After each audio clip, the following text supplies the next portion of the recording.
प्रकाश आंबेडकर यांचे भाऊ भीमराव आंबेडकर हे पंजाबमधनं लोकसभा निवडणुकीच्या रिंगणामध्ये उतरलेत। पंजाबच्या होशियारपूर लोकसभा मतदारसंघामधनं भीमराव यशवंतराव आंबेडकरांना उमेदवारी जाहीर झालेली आहे।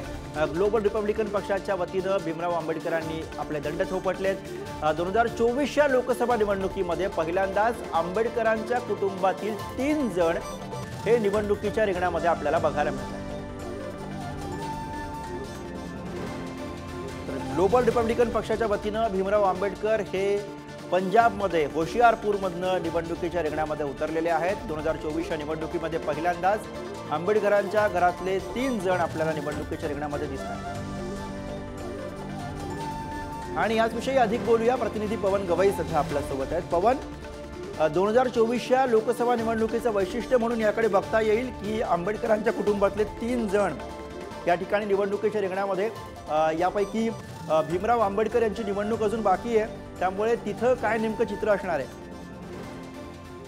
नक्कीच गुरु, हे पहिल्यांदाच म्हणजे महाराष्ट्राच्या राजकारणात म्हटलं तरी चालेल की बाबासाहेब आंबेडकरांनंतर महाराष्ट्राशिवाय अन्य राज्यांमध्ये जर कोणी निवडणूक लढवली असेल तर ते भीमराव आंबेडकर हे पहिल्यांदा उभे आहेत। प्रकाश आंबेडकर यांचे वडील यशवंतराव आंबेडकर यांनीही 1962 साली रिपब्लिकन पार्टीच्या वतीने याच होशियारपूर मधून निवडणूक लढवली होती। त्यानंतर या 2024च्या लोकसभा निवडणुकीत पहिल्यांदाच प्रकाश आंबेडकर, त्यांचे बंधू आनंदराज आंबेडकर आणि आता भीमराव आंबेडकर हे पंजाबच्या होशियारपूर या लोकसभा मतदारसंघातून निवडणूक लढवत आहेत। या मतदारसंघाचं जर वैशिष्ट्य बघितलं तर यशवंतराव आंबेडकरांचा पराभव झाल्यानंतर कांशीरामने 1996 मध्ये इथे निवडणूक लढवली होती आणि त्या निवडणुकीत बहुजन समाज पार्टीच्या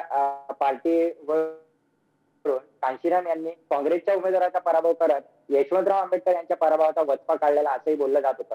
आता सध्याची परिस्थिती जर होशियारपूरची जर बघितली तर तिथं भाजपकडून जो विद्यमान खासदार आहे त्यांच्या पत्नीला भाजपाने पुन्हा निवडणुकीच्या रिंगणात उभं केलेलं आहे, तर काँग्रेसकडून 2019 साली ज्यांनी उमेदवारी निवडणूक लढवली होती ते आता आम आदमी पक्षातून प्रवेश करून त्यांनी आम आदमी पक्षाच्या तिकिटावर निवडणुकीत घेतलेल्या आहे आणि आता सध्या भीमराव आंबेडकर हे निवडणुकीच्या रिंगणात। एकंदरीत जर परिस्थिती जर बघितली तर हा एससी राजकीय मतदारसंघ आहे, म्हणून भीमराव आंबेडकर, भाजप आणि आम आदमी पक्षाचे तिघांची लढत हेच होशियारपूर या मतदारसंघात आहे। बरोबर, त्यामुळे पवन यातलं वैशिष्ट्य हेच म्हणता येईल की यावेळेला लोकसभा निवडणुकीमध्ये आंबेडकरांच्या घरातून 3 भाऊ निवडणुकीच्या रिंगणामध्ये आपल्याला बघायला मिळाले।